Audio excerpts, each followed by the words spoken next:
আসসালামু আলাইকুম। সেটাই হচ্ছে ইনশাআল্লাহ আমরা সাকসেসফুল কাম করব।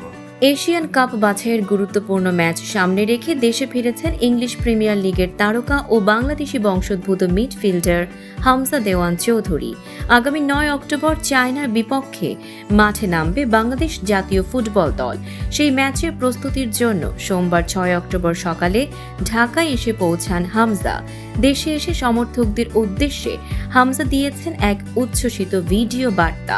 তিনি বলেন, আসসালামু আলাইকুম, ইনশাআল্লাহ আমরা সফল হব। 9 তারিখ হংকংয়ের সাথে খেলব। ইনশাআল্লাহ সবাই আমাদের সাপোর্ট দেবেন।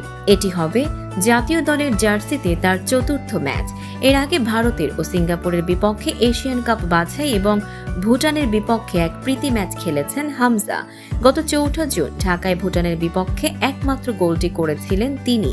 সূচি অনুযায়ী ঢাকায় ম্যাচ শেষে 10 অক্টোবর রওনা দেবেন হংকংয়ের উদ্দেশ্যে। 14 অক্টোবর সেখানে ম্যাচ খেলে ফেরত যাবেন ইংল্যান্ডে। এবারও দেশবাসীর আশা হামজার পায়ে ফুটবে জয়ের ফুল। দর্শক, এমনই সব চমকপ্রদ খবর পেতে ফলো করুন আমাদের ফেসবুক পেজ CB24 টিভি এবং সাবস্ক্রাইব করুন YouTube channel CB24 TV official.